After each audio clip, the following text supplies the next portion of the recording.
And not just that, they took land. So people look at this like, why are we even, we had a lot of refugees coming in. And during that, there was a lot of, as you know, Zionist militia, the Aragon, the Haganah, all of these people were killing Palestinians. The famous massacre of Deir Yassin.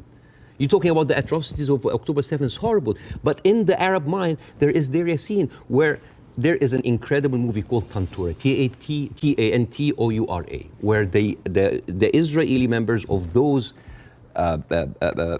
militias, they talk about the atrocities that they did, including opening up the pregnant women's bellies and having bets if the boy inside is a boy or a girl. It is one of the most horrific, and they talk about it, some talk about with regret and some talk about with pleasure. We did that, right? How do you do it? How do you do it if you don't do it the way Israel is currently trying to do it? Exactly not the way that Israel does it, because if you have one of the most advanced military powers in the world, and it takes you 3 weeks, 9,000 Palestinian civilian death, 21,000 injured. As we are talking right now, Israel just bombed Jabalia, which is a known refugee camp. This is not self-defense. You know, like one of the most questions, like, does Israel have the right to defend itself? This is a no-value question.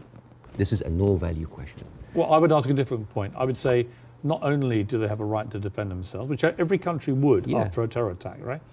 But they actually have a duty and responsibility to their population to try and stop that happening again to them. They've been doing... And I do understand, and I agree with that. Yeah, but here's the thing.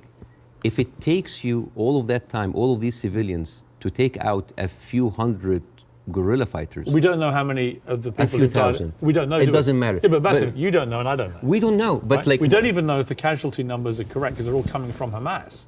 And we should, and we should believe Israel? No, not necessarily, no. No, I don't believe either side. But here's my problem with Israel. But here's my point. I don't think we should assume that we know these statistics are correct.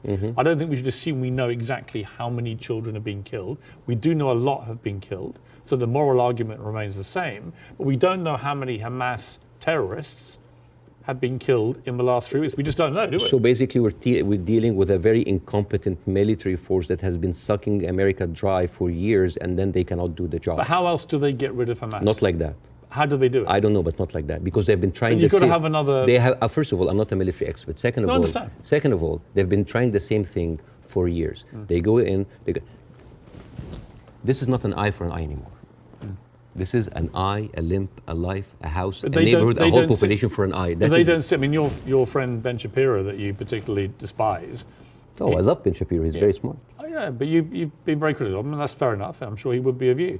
But when I asked him about proportion, he said I don't care about a proportionate response. So let's kill civilians as Hamas did this, so we are going to get rid of Hamas. But it's not in his eyes. It wasn't eye for an eye, tooth for a tooth. It was this group of terrorists did this, and we are now going to rid the world of these terrorists. And this is very important to look at things in context. When you see how Israelis talk inside their community,